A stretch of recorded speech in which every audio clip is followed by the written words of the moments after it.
ഏറ്റവും പ്രിയപ്പെട്ടവരെ, നമ്മളെ ഏറ്റവും കൂടുതൽ അല്ലെങ്കിൽ നമ്മളെ ഏറ്റവും കൂടുതൽ സ്നേഹിച്ച ഒരാളുടെ മുഖമാണോ, നമ്മളെ ഏറ്റവും കൂടുതൽ സ്വാധീനിച്ച ഒരാളുടെ മുഖമാണോ നിങ്ങൾക്ക് ആദ്യം ഓർമ്മ വരിക? ആദ്യം നമ്മൾ ആരെയാ ഓർക്കുക? ആദ്യം സ്നേഹിച്ച പുരുഷൻ അല്ലെങ്കിൽ ആദ്യം സ്നേഹിച്ച സ്ത്രീ? സദസ്സ് കൂടുതലും സ്ത്രീ പക്ഷമായതുകൊണ്ട് ഞാൻ അങ്ങോട്ട് തന്നെ ചെരിയുന്നു. ആദ്യം സ്നേഹിച്ച പുരുഷനെയാണോ നമ്മൾ ഓർക്കുക, അല്ലെങ്കിൽ നമ്മളെ ഏറ്റവും കൂടുതൽ സ്വാധീനിച്ച അധ്യാപകനെ അല്ലെങ്കിൽ അധ്യാപികയാണോ ഓർക്കുക? അതിലൊരു ചെറിയൊരു കുറുമ്പൻ ചോദ്യമാണ് അല്ലേ? അതിലൊരു രസകരമായിട്ടൊരു സംഭവമുണ്ട്.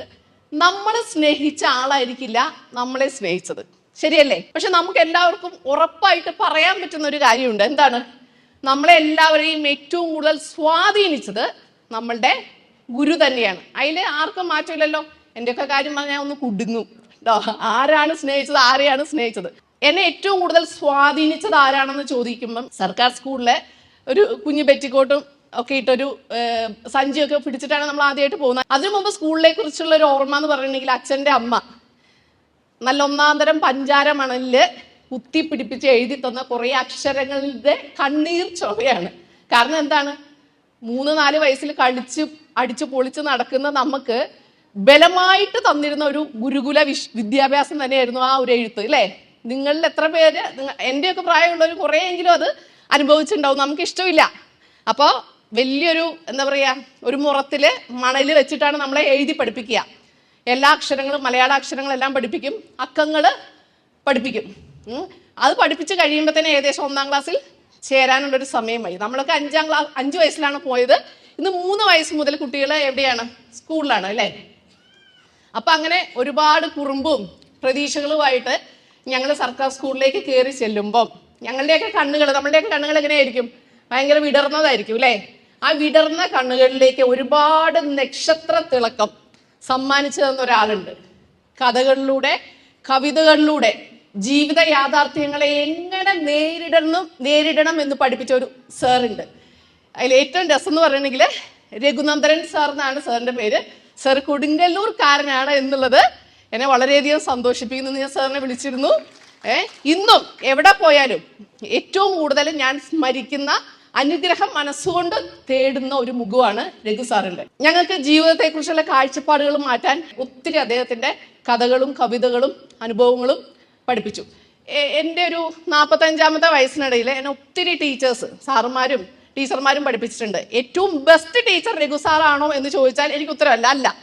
പക്ഷേ എന്നെ ഏറ്റവും കൂടുതൽ, എന്നെ മാത്രമല്ല കേട്ടോ, ഞങ്ങളുടെ ക്ലാസ്സിലുള്ള അല്ലെങ്കിൽ ആ സ്കൂളിൽ സാറ് റിട്ടയർ ആവുന്ന വരെ പഠിപ്പിച്ച ഓരോ കുട്ടിയെയും ഏറ്റവും കൂടുതൽ സ്വാധീനിച്ച വ്യക്തി ആരാണെന്ന് ചോദിച്ചാൽ ഒറ്റ ഉത്തരവേ ഉള്ളൂ, അത് രഘു സാറാണ്.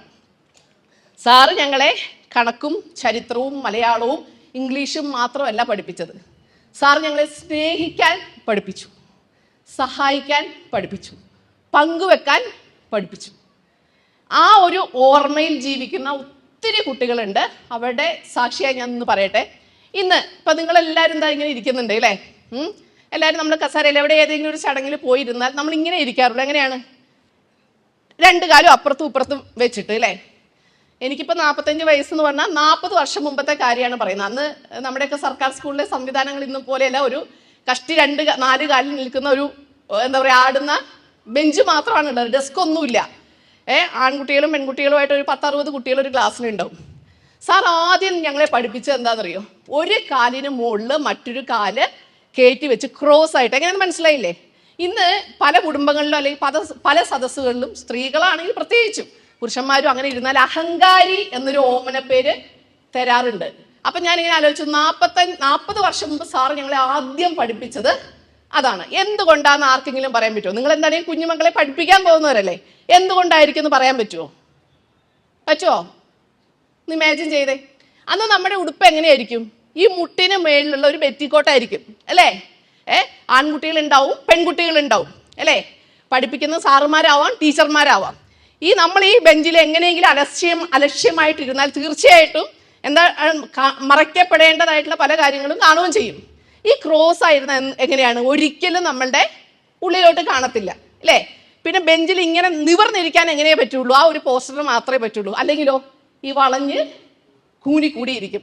ഒരു കുട്ടിയുടെ ശാരീരികവും മാനസികമായിട്ട് വളർച്ചയ്ക്ക് ഏറ്റവും അത്യാവശ്യമായിട്ടുള്ള ഒരു സംഭവമാണ് കോൺസെൻട്രേഷൻ ആൻഡ് പോസ്റ്റർ, ഇല്ലേ? ആ ഒരു ഇരിപ്പ് ഇന്ന് ഏത് സദസ്സിൽ ഞാൻ ഇവിടെ ഒന്ന് നോക്കിയപ്പോൾ ബഹുമാനപ്പെട്ടവരൊക്കെ ഇങ്ങനെ ഇരിക്കുന്നു, അതുകൊണ്ട് കഷ്ടി ഞാൻ അങ്ങനെ ഇരിക്കുന്നേ ഉള്ളൂ. പക്ഷെ അതാണ് ശീലം. നമ്മുടെ വിദ്യാഭ്യാസ സമ്പ്രദായത്തിൽ ഏറ്റവും കൂടുതൽ പഠിക്കുന്നത് ഗുഡ് ടച്ച് ബാഡ് ടച്ച് എന്നൊക്കെയാണല്ലോ. അന്നത്തെ കാലത്ത് ഈ ടച്ചേ ഇല്ലാതിരുന്ന സമയത്ത് ഏറ്റവും ന്യായമായിട്ട് ഏറ്റവും മനോഹരമായി സാറത് നമ്മളെ പഠിപ്പിച്ചു തന്നു. അപ്പൊ സ്നേഹിക്കാൻ പഠിപ്പിക്കുന്ന, സഹായിക്കാൻ പഠിപ്പിക്കുന്ന, കനിവുണ്ടാക്കാൻ കഴിയുന്ന ഒരു അധ്യാപകനോ അല്ലെങ്കിൽ അധ്യാപികയോ ആകാൻ കഴിഞ്ഞാലാണ് നമ്മളുടെ ബേസിക് ആയിട്ടുള്ള ക്യാരക്ടർ. ഞാൻ 20ാമത്തെ വയസ്സിൽ ഞാനൊരു സംരംഭകയായതാണ്. അതിനുശേഷം ഒരു അധ്യാപിക ആവാൻ ആഗ്രഹിച്ചു. നമ്മുടെ അവിടെ അടുത്തുള്ള ഒരു സെന്റ് മോരീസ് പോളിടെക്നിക് കോളേജിൽ 5 വർഷത്തോളം പഠിപ്പിച്ചു. ബിസിനസ്സിനോട് കൂടെ തന്നെ ആ ഒരു പ്രൊഫഷൻ തിരഞ്ഞെടുക്കാനുള്ള എൻ്റെ മെയിൻ മോട്ടീവ് രഘു സാർ തന്നെയായിരുന്നു. അതിനുശേഷം കഴിഞ്ഞ 24 വർഷമായിട്ട് ഞാനൊരു സംരംഭകയാണ്, ഞാനൊരു കൃഷിക്കാരിയാണ്. ഈ അടുത്ത കാലത്ത് ഒരു കണ്ടന്റ് ക്രിയേറ്ററാണ്. യൂട്യൂബർ അല്ല കേട്ടോ. യൂട്യൂബർ എന്ന് പറഞ്ഞാൽ യൂട്യൂബിൽ മാത്രം വീഡിയോ ചെയ്യുന്ന ആൾ. നമ്മൾ പൊതുവെ അങ്ങനെയാണല്ലോ പറയുക. കണ്ടന്റ് ക്രിയേറ്റർ അങ്ങനെയല്ല, നമ്മൾ കണ്ടന്റ് ക്രിയേറ്റ് ചെയ്യുന്ന ആളാണ് കണ്ടന്റ് ക്രിയേറ്റർ. അത് ഏത് മേഖലവേ, യൂട്യൂബർ ഒരു 7-8 പ്ലാറ്റ്ഫോംസ് ഉണ്ടല്ലോ അല്ലേ. അപ്പം എല്ലായിടത്തും അത് എന്ത് കണ്ടന്റ് എന്നൊന്നും ഇല്ല. ഈ ഇവിടെ മാഡം പറഞ്ഞ പോലെ വരയും വരിയും ചിരിയും ചിന്തയും ഒക്കെ ഉള്ള ഒരാളാണ്. എന്നാൽ പോലും ഇത്രയും വർഷത്തിന് ശേഷം ഇന്ന് തിരിഞ്ഞു നോക്കുമ്പോൾ എൻ്റെ ഏറ്റവും ഇഷ്ടപ്പെട്ട ജോലി എന്താണ്, ഞാൻ ഏറ്റവും കൂടുതൽ ആസ്വദിച്ച് ചെയ്യുന്ന ജോലി എന്താണെന്ന് ചോദിച്ചാൽ എനിക്ക് ഒന്നേ പറയാനുള്ളൂ, ഞാൻ ഏറ്റവും നല്ലൊരു ടീച്ചറായിരുന്നു. ലോകത്തിൻ്റെ ഏത് കോണിൽ നിന്നും എനിക്ക് വല്ലപ്പോഴും വരുന്നൊരു വിളിയുണ്ട്, ഉഷ ടീച്ചറേ എന്ന് പറഞ്ഞിട്ടുള്ള ഒരു വിളിയുണ്ട്. അത് ഞാൻ പഠിപ്പിച്ച കുട്ടികളുടെ വിളിയായിരിക്കും. അതിനേക്കാൾ സന്തോഷം നൽകുന്ന ഒരു വിളി പോലും ഞാൻ ഇന്ന് വരെ കേട്ടിട്ടില്ല. പണ്ടൊക്കെ ടീച്ചേഴ്സ് എന്ന് പറഞ്ഞിട്ടുണ്ടെങ്കിൽ നിങ്ങൾക്കില്ല കേട്ടോ. ഞങ്ങളൊക്കെ പഠിച്ചിരുന്ന കാലത്ത് രഘു സാറിനെ പോലെ സുഭദ്ര ടീച്ചറിനെ പോലെ 1-2 പേര് വ്യത്യാസമുണ്ടെങ്കിൽ പോലും നമ്മൾ ഏറ്റവും കൂടുതൽ പേടിച്ചിരുന്നു ടീച്ചർമാരോട് മിണ്ടാൻ. നിങ്ങളൊന്നും അങ്ങനെയല്ല അല്ലേ? നമുക്ക് പേടിയായിരുന്നു. സംശയം തോന്നിയാൽ പോലും നമ്മൾ ചോദിക്കാതെ മനസ്സിൽ അടക്കി പിടിച്ചിങ്ങനെ നിൽക്കും. ശരിയല്ലേ? ഇന്ന് ഒരു കുട്ടിയുടെ ഏറ്റവും അടുത്ത സുഹൃത്ത് ആരാണ്? അവരുടെ അധ്യാപിക അല്ലെങ്കിൽ അധ്യാപകനാണ്. സാധാരണ ഒരു 3 വയസ്സിൽ നിന്ന് കുട്ടികൾ സ്കൂളിലേക്ക് വരും അല്ലേ. ഉറങ്ങുന്ന സമയം ഒഴിച്ച് കൂടുതൽ സമയം മക്കൾ ആരുടെ കൂടിയാണ് ചെലവാക്കുന്നത്? നമ്മുടെ കൂടിയാണ്. അതുകൊണ്ട് തന്നെ ഒരു കുട്ടിയുടെ ബേസിക് ആയിട്ടുള്ള ഒരു സ്വഭാവ രൂപീകരണത്തിൽ ഏറ്റവും കൂടുതൽ സഹായിക്കാൻ കഴിയുന്നതും കൂടെ നിൽക്കാൻ കഴിയുന്ന ആർക്ക് തന്നെയാണ്? നമുക്കാണ്. അതുകൊണ്ട് തന്നെ നമ്മളുടെ ഉത്തരവാദിത്തം 100% കൂടി. എൻ്റെ മകൻ സ്കൂളിൽ പോയത് തിരിച്ചു വരുമ്പോൾ അവനെല്ലാം പരാതിയാണ്. അമ്മയുടെ മുടി ശരിയല്ല, അമ്മയുടെ സാരി ശരിയല്ല, അമ്മയുടെ ചിരി പോലും ശരിയല്ല. എന്താ കാര്യം? അവൻ കമ്പയർ ചെയ്യുന്ന എല്ലാവരുടെ ടീച്ചറുമായിട്ടാണ്. ടീച്ചറിനെ പോലെ ചിരിക്കണം, ടീച്ചറിനെ പോലെ സംസാരിക്കണം, ടീച്ചറിനെ പോലെ സ്നേഹിക്കണം. നമ്മൾ സ്കൂളിൽ നിന്ന്, നിങ്ങൾക്ക് കുറേ പേര് കല്യാണം കഴിച്ച മക്കളുള്ള അമ്മമാരുണ്ടാവുമല്ലോ അല്ലേ. സ്കൂളിൽ നിന്ന് ഇവൻ അല്ലെങ്കിൽ ഇവള് മനസ്സിലാക്കി വന്ന ഏതെങ്കിലും ഒരു കാര്യങ്ങൾ നിങ്ങൾ എപ്പോഴെങ്കിലും തിരുത്താൻ ശ്രമിച്ചിട്ടുണ്ടോ? ശ്രമിച്ചു നോക്കൂ, ഒരു രക്ഷയില്ല. കാര്യം എന്താണ്? അവരുടെ മനസ്സിൽ ടീച്ചറാണ് ശരി. അതിൽ നിന്നൊരു മാറ്റം കൊണ്ടുവരാൻ പറ്റുമോ? ഇല്ല.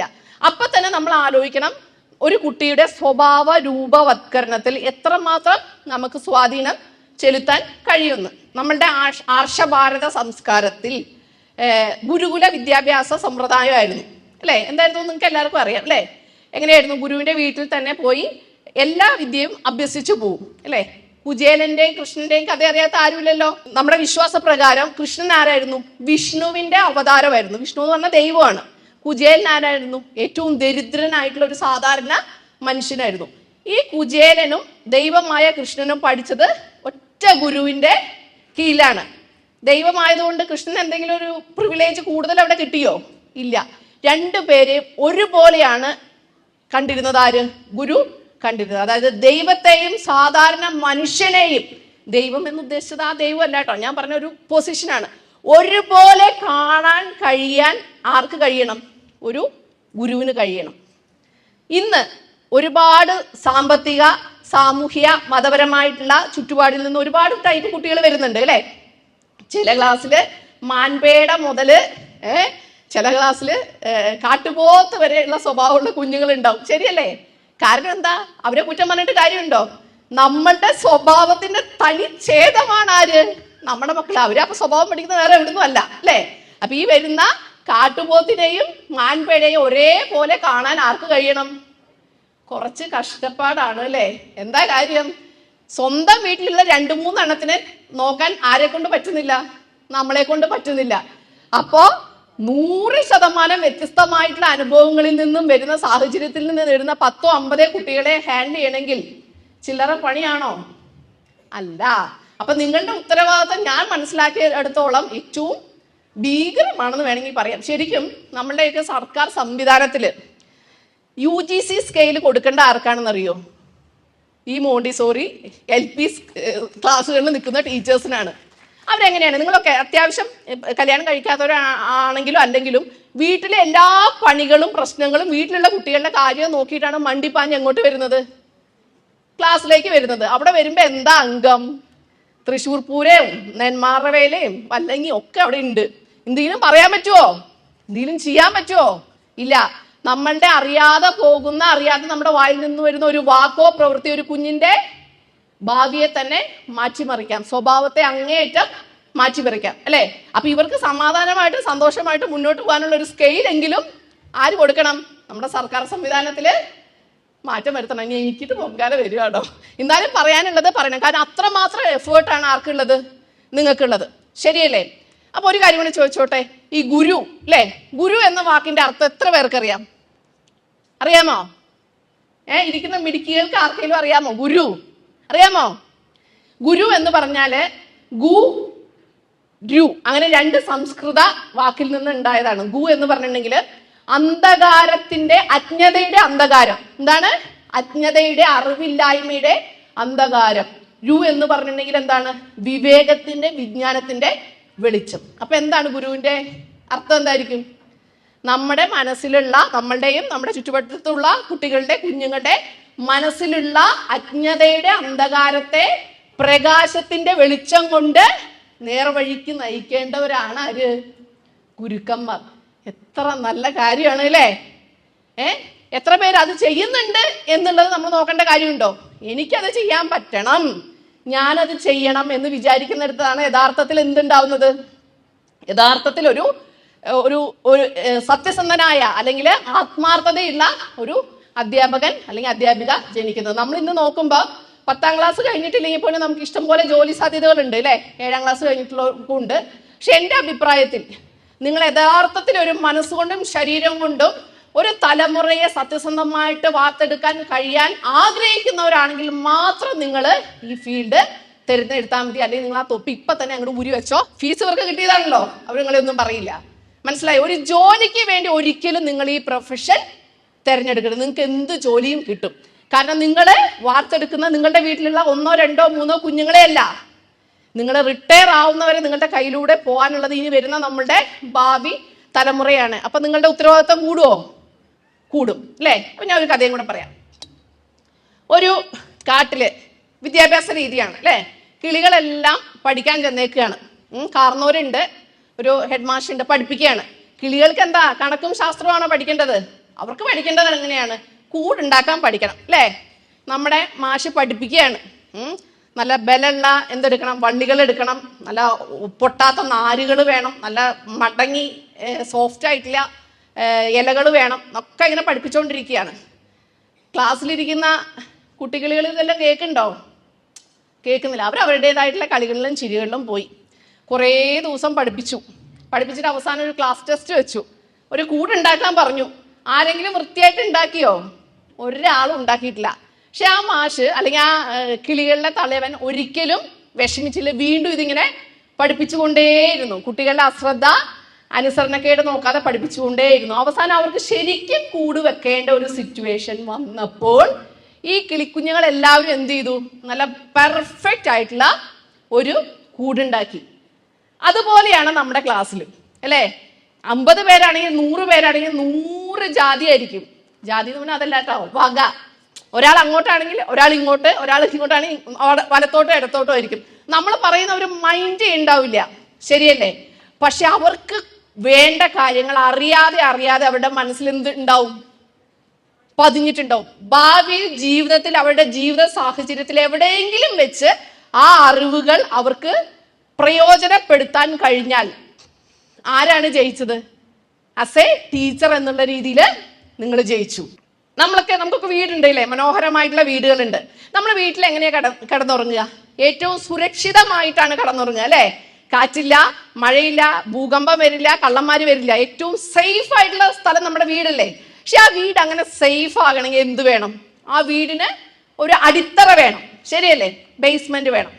ഒരു വീട് വെക്കുമ്പോൾ ഇപ്പൊ എനിക്കാണെങ്കിൽ ഞാൻ പറയും ഞാൻ ഒറ്റ നിലയേ ഉള്ളൂ, നിങ്ങൾ പറയും 2, 3, കൂടിപ്പോയ 7 നില വരെയൊക്കെ എത്തും അല്ലേ? അതിനനുസരിച്ചുള്ള ഒരു ബേസ്മെന്റ് ആണ് നമ്മൾ വീടുകൾക്ക് കൊടുക്കുക അല്ലെ, അടിത്തറ അല്ലെ, കല്ലും സിമെന്റും ഒക്കെയാണ്. പക്ഷെ ഒരു കുട്ടിയുടെ ലെവൽ എത്ര നില വരെ എന്ന് പറയാൻ എനിക്കോ നിങ്ങൾക്കോ കഴിയുമോ? ഒരിക്കലും കഴിയില്ല. അപ്പൊ നമ്മൾ കൊടുക്കേണ്ട ബേസ് എങ്ങനെയാണ്? അവനോ അവളോ ഏത് ലെവലിൽ പോയാലും എന്തോ ഭൂകമ്പവും പ്രതിസന്ധിയും വന്നാലും ഇടിഞ്ഞ് പൊളിഞ്ഞ് വീഴാക്കാൻ പറ്റാത്ത ഒരു ബേസ് എവിടെ കൊടുക്കണം? നിങ്ങൾ കൊടുക്കണം. ഏറ്റവും ബെസ്റ്റ് ടീച്ചർ എന്നുള്ളത് എന്താണ്? ഇന്ന് കുറെ പേരെങ്കിലും അല്ല, എന്നാൽ പോലും കുറെ പേര് കണക്കാക്കുന്നത് എങ്ങനെയാണ്? എല്ലാ കുട്ടികളും A+ വാങ്ങിയ ക്ലാസ്സിലെ ടീച്ചറാണ് ബെസ്റ്റ് ടീച്ചർ. ആണോ? ഒരിക്കലും അല്ല, ഒരിക്കലും അല്ല. എല്ലാ കുട്ടികളുടെയും സ്നേഹവും വിശ്വാസവും പിടിച്ചു പറ്റാൻ പറ്റുന്ന ഒരു ടീച്ചറാണ് എന്ത്? Best teacher. എല്ലാവർക്കും ഐൻസ്റ്റീൻ ആവാൻ പറ്റുമോ? ഇല്ല. ഐൻസ്റ്റീൻ്റെ IQ ലെവൽ എങ്ങനെയായിരുന്നു നിങ്ങൾക്കൊക്കെ അറിയാം അല്ലേ? കണക്കിന് ഭയങ്കര മിടുക്കനായിരുന്നു ഐൻസ്റ്റീൻ. പക്ഷെ മറ്റുള്ള വിഷയത്തിൽ സാധാരണ ഒരു കുട്ടിയായിരുന്നു അല്ലേ? അപ്പൊ എന്താണ് അവന്റെ ടീച്ചർ അല്ലെങ്കിൽ അവന്റെ കുടുംബം ചെയ്തത്? എന്താണോ അവന്റെ അഭിരുചി, കഴിവ് തിരിച്ചറിഞ്ഞ് അതിനനുസരിച്ച് മുന്നോട്ട് കൊണ്ടുപോയി. അപ്പൊ നമുക്ക് ലോകത്തിന് മുമ്പിൽ ഏറ്റവും മഹാനായിട്ടുള്ള ഒരു പ്രതിഭയെ കിട്ടി അല്ലേ? അതുപോലെ സ്ഫടിക സിനിമ കാണാത്തവരാരെങ്കിലും ഉണ്ടോ? പഴയ ലാലേട്ടൻ്റെ ഒക്കെ ഒരു സിനിമ കണ്ടിട്ടുണ്ടോ? കുറെ പേര് കണ്ടിട്ടുണ്ട്. അതിലൊരു ചാക്കോ മാഷ് ഉണ്ട് അല്ലേ? തിലകനാണ് നായകനായിട്ട്, നമ്മുടെ ലാലേട്ടനാണ്. ചാക്കോ മാഷിന്റെ മോനായിരുന്നു, കണക്ക് മാഷിനായിരുന്നു, ഭയങ്കര കണിശക്കാരനായിരുന്നു. കാണാത്തവരൊന്ന് പോയി കാണണം കേട്ടോ. പ്രത്യേകിച്ച് ടീച്ചേഴ്സ് ഒക്കെ ആ സിനിമ ഉറപ്പായിട്ടും കാണണമെന്ന് ഞാൻ പറയുള്ളൂ. തൽക്കാലം സിൽക്ക് സ്മിതനെ കണ്ട സിനിമ കണ്ടാൽ മതി കേട്ടോ. അതിൽ നിന്ന് പറഞ്ഞാൽ ഏറ്റവും കണിശക്കാരനും വളരെ ക്രൂരനുമായിട്ട് പുറമെ ഒരു ഫാദർ ആയിരുന്നു ആര്? നമ്മുടെ തിലകൻ. പുള്ളിയുടെ വിഷയം മാത്സ് ആണ്. മോഹൻലാൽ ആണെങ്കിലോ മറ്റ് വിഷയങ്ങളിൽ, ബാക്കിയുള്ള സയൻസിലും എക്സ്പെരിമെന്റ്സിലും ഒക്കെ ഭയങ്കരമായിട്ടുള്ള കഴിവുള്ള ഒരു കുട്ടിയും. ഇവൻ ഓരോ സാധനങ്ങൾ ഇങ്ങനെ ഉണ്ടാക്കി കൊണ്ടുവരും. ഇവന്റെ അപ്പനെടുത്തത് പള്ളയെ അടിച്ച് പറിച്ച് ആക്കി. പിന്നീട് എന്താ സംഭവിച്ചത്? നാട്ടിനും വീട്ടിനും വേണ്ടാത്ത ഏറ്റവും വലിയ താന്തോന്നിയായിട്ട് മോഹൻലാൽ മാറി. പക്ഷെ അത് അച്ഛൻ തിരിച്ചറിയുന്ന ഒരു സമയമുണ്ട് അല്ലേ? ആ ഒരു ആ ഒരു തിരിച്ചറിവ് നമുക്ക് ഉണ്ടാവാൻ പാടുണ്ടോ? ഇല്ല. അപ്പൊ ഒരു കുട്ടിയുടെ അഭിരുചിക്ക് അനുസരിച്ച് ആ കുട്ടിയെ മോൾഡ് ചെയ്തെടുക്കുന്നതിലാണ് യഥാർത്ഥത്തിൽ ആരുടെ കഴിവ്? നിങ്ങളുടെ കഴിവ്. ഈ മൾട്ടിപ്പിൾ ഇന്റലിജൻസ് എന്ന് പറഞ്ഞ് കേട്ടിട്ടുണ്ടോ? മൾട്ടിപ്പിൾ, അതായത് ബഹുമുഖം. ഒരു 7 ലെവൽ ഉണ്ടെന്നാണ് വെയ്പ്പ്. നമ്മുടെ മൾട്ടിപ്പിൾ ഇന്റലിജൻസിന് 7 ലെവലുണ്ട്. എല്ലാവർക്കും എല്ലാം ഉണ്ടാവില്ല. മാക്സിമം ഒരു 2, 3 ഒക്കെ അവർ ആക്റ്റീവ് ആയിട്ടിരിക്കുള്ളൂ. നമുക്ക് എന്തെങ്കിലും അല്ലേ? പക്ഷെ ബാക്കിയെല്ലാം കുറച്ചിങ്ങനെ ഒരു പാസീവായിട്ട് നിർത്തും. അതിൽ ആദ്യത്തെ 2 കാര്യം വിദ്യാഭ്യാസവുമായി ബന്ധപ്പെട്ടതാണ് എന്നുള്ളത് തന്നെ അതിൻ്റെ പ്രാധാന്യം നിങ്ങൾ മനസ്സിലാക്കണം. പണ്ട് നമ്മൾ കൂടുതൽ കാര്യങ്ങളും ഷെയർ ചെയ്തിരുന്ന നമ്മുടെ കൂട്ടുകാരോടും മാതാപിതാക്കളോടുമാണ് അല്ലേ? അധ്യാപകരോടൊരു പേടി കലർന്ന മനോഭാവം എന്ന് ഞാൻ പറഞ്ഞു. പക്ഷെ ഇന്ന് ഒരു കുഞ്ഞ് ഏറ്റവും കൂടുതൽ കാര്യങ്ങൾ പങ്കുവെക്കുന്ന ആരോടാണ്? ടീച്ചറോടാണ്. ടീച്ചറ് അവൻ അല്ലെങ്കിൽ അവൾക്ക് കൂട്ടുകാരിയും, ആദ്യത്തെ കൂട്ടുകാരിയും കൂട്ടുകാരനും അമ്മയും വഴികാട്ടിയും ഒക്കെയാണ് അല്ലേ? അതെന്തുകൊണ്ട് അങ്ങനെ ആവാൻ പറ്റുന്നത്? ടീച്ചർക്ക് അവനിൽ ഒരു സ്നേഹവും വിശ്വാസവും ആർജിച്ച് എടുക്കാൻ കഴിയുന്നു. അതല്ലേ ഒരു ടീച്ചറിന്റെ ഏറ്റവും നല്ല ക്വാളിറ്റി അല്ലേ? നിങ്ങൾക്ക് കിട്ടുന്ന ഈ വലിയ എന്താ പറയുക ഡിഗ്രിയേക്കാളും നിങ്ങളുടെ ക്വാളിറ്റി എന്തായിരിക്കണം? ഒരു കുഞ്ഞിന്റെ മനസ്സിലേക്ക് കയറി പറ്റുക, അവനെ തിരുത്താൻ കഴിയുക. ബേസിക് ആയിട്ട് കൊടുക്കുന്ന വിദ്യാഭ്യാസത്തിൽ പാളിച്ചകൾ വന്നാൽ ഒരിക്കലും ആ കുഞ്ഞിന് വേണ്ട സ്ഥലത്ത് എത്താൻ സാധിക്കുമോ? ഇല്ല. ക്ലാസ്സിലിരിക്കുന്ന പേടമാനിനെയും മയിലിനെയും മുയലിനെയും കാട്ടുപോത്തിനെയും ഒരേ മനസ്സോടെ കാണാൻ കഴിയാനുള്ള ഒരു ആർജവം ആർക്കുണ്ടായിരിക്കണം? നമുക്കുണ്ടാവും. കുറച്ച് ബുദ്ധിമുട്ടാണ്. പക്ഷെ ആസ് എ ടീച്ചർ എന്നുള്ള രീതിയിൽ എനിക്ക് പറയാൻ പറ്റും, നമുക്ക് എന്ത് ചെയ്യാൻ പറ്റണം? അവരെ സ്വാധീനിക്കാൻ കഴിയണം. ഓരോ ടീച്ചറിനും ഓരോ കുഞ്ഞിനെയും സ്വാധീനിക്കാൻ കഴിയണം. ഞാനൊരു 26 വയസ്സിൽ അധ്യാപനം വിട്ടതാണ്. അതിനുശേഷം കഴിഞ്ഞ ലാസ്റ്റ് ഒരു 15 വർഷത്തിനിടയിൽ LP സ്കൂൾ മുതൽ നമ്മുടെ SM കോളേജ് വർക്കലയിൽ വരെ ഞാൻ ക്ലാസ് എടുത്തിട്ടുണ്ട്. കോളേജ് കുട്ടികൾക്ക് വരെ ഞാൻ ക്ലാസ് എടുത്തിട്ടുണ്ട്. പല രീതിയിലുള്ള ക്ലാസ്സുകളായിരിക്കും കേട്ടോ. ക്ലാസ് എടുക്കാൻ കിട്ടുന്ന ഒരു അവസരം പോലും ഞാൻ പാഴാക്കാറില്ല. ഇന്നിപ്പോൾ ഞാൻ ഇത്രയും ദൂരെ പാലക്കാട് നിന്ന് ഇവിടെ വരെ നിങ്ങളെ കാണാൻ വന്നത് തന്നെ നിങ്ങൾ ടീച്ചേഴ്സ് ആവാൻ പോകുന്നതിൻ്റെ സന്തോഷത്തിലാണ്. ആ എടുക്കുന്ന ഈ 15 വർഷത്തെ കാലയളവില് ബിസിനസ്സാണ്, ഒരുപാട് തിരക്കുകളുണ്ടെങ്കിൽ ഈ ഒരു അവസരം ഞാൻ പാഴാക്കി കളയാറില്ല. എന്തുകൊണ്ടാണെന്ന് വെച്ചിട്ടുണ്ടെങ്കിൽ, നമ്മളിപ്പോ ഏത് ഓഡിയൻസ് ആയിക്കോട്ടെ, ഇപ്പൊ LKG കുട്ടികളുടെ ക്ലാസ്സിലാണ് നമ്മൾ ഇരിക്കുന്നതെങ്കിൽ ഒരു 15 മിനിറ്റിനുള്ളിൽ ഞാൻ അവരുടെ മനസ്സ് കൈയടക്കും. അതായത് അവരിൽ ഒരാളായിട്ട് മാറാൻ നമുക്ക് കഴിഞ്ഞിട്ടുണ്ടെങ്കിൽ അവർ നമ്മളെ വിശ്വസിക്കും, സ്നേഹിക്കും. പിന്നെ അവർക്ക് നമ്മളോട് മനസ്സ് പങ്കുവെക്കുവാൻ, അവരുടെ ആകുലതകൾ പങ്കുവെക്കാൻ ബുദ്ധിമുട്ടുണ്ടാവുമോ? ഒരിക്കലുമില്ല. അപ്പൊ കുഞ്ഞുങ്ങളുടെ മനസ്സിലേക്ക് കയറുക, അവർക്ക് നമ്മളോടുള്ള പേടിയും ആദ്യം മാറ്റിയാൽ തന്നെ കാര്യങ്ങൾ തുറന്നു പറയാൻ കഴിയും. ഇന്നിപ്പോ നിങ്ങൾ അറിയാലേ, മാധ്യമങ്ങളിലൊക്കെ നമ്മൾ നോക്കുമ്പോൾ സ്കൂളുകളിലാണെങ്കിലും കോളേജുകളിലാണെങ്കിലും ഇത്രയൊക്കെ നമ്മുടെ കാലം മുന്നോട്ട് പോയാലും പീഡനത്തിൻ്റെതായിട്ടുള്ള ഒരുപാട് കഥകൾ പുറത്തു വരുന്നുണ്ട്. നിങ്ങൾ ശ്രദ്ധിച്ചിട്ടുണ്ട്, കഴിഞ്ഞൊരു 3-4 വർഷത്തിനുള്ളിൽ ഈ പീഡന കഥകൾ, കുഞ്ഞുങ്ങൾക്ക് നേരെ വരുന്ന ഈ അതിക്രമങ്ങൾ തിരിച്ചറിയുന്നത് കൂടുതലും മാതാപിതാക്കളാണോ? അല്ല. ഞാനടക്കമുള്ള മാതാപിതാക്കളെക്കാൾ കൂടുതൽ കുട്ടികളുടെ ഈ പ്രശ്നങ്ങൾ തിരിച്ചറിയുന്ന ആരാണ്? അധ്യാപകരാണ്. കാര്യം, കുഞ്ഞുങ്ങൾക്ക് ഏറ്റവും കൂടുതൽ സ്നേഹവും വിശ്വാസവും ആരോടാണെന്ന്? അധ്യാപകരോടാണ്. മാതാപിതാക്കളോട് പറയാൻ മടിക്കുന്ന, പേടിക്കുന്ന കാര്യങ്ങൾ വരെ ആരോട് അവർ പങ്കുവെക്കുന്നുണ്ട്? അധ്യാപകരോട് പങ്കുവെക്കുന്നുണ്ട്. അപ്പൊ നിങ്ങളുടെ ഉത്തരവാദിത്തം വീണ്ടും കൂടിയോ? കൂടി.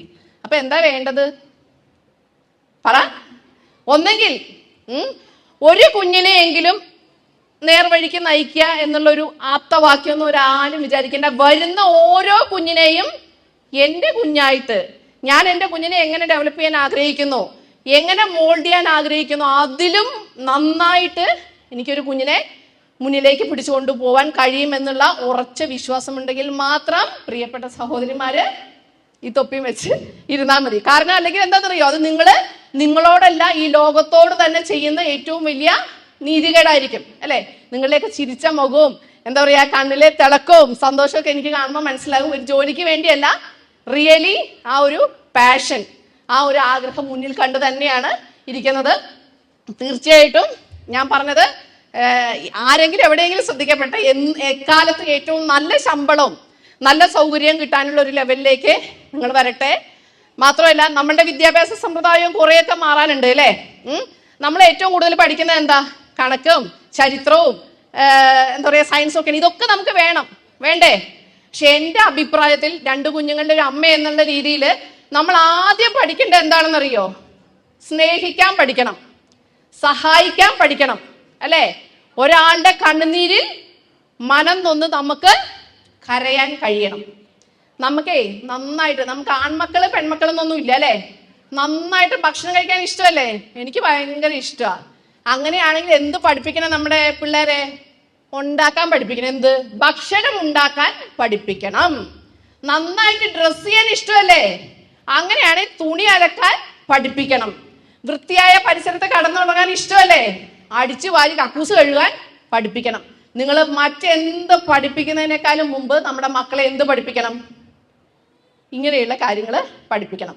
നന്മയുടെ, സ്നേഹത്തിന്റെ, സന്തോഷത്തിന്റെ ഒരു പുതിയ പുലരിയിലേക്ക് പിറക്കാനിരിക്കുന്ന നിങ്ങൾക്ക് ഓരോരുത്തർക്കും ഹൃദയത്തിന്റെ ഭാഷയിൽ എല്ലാ ആശംസകളും സ്നേഹവും നൽകിക്കൊണ്ട് മഹനീയമായ കർത്തവ്യം ഞാൻ നിർവഹിച്ചോളൂ. നന്ദി, നമസ്കാരം.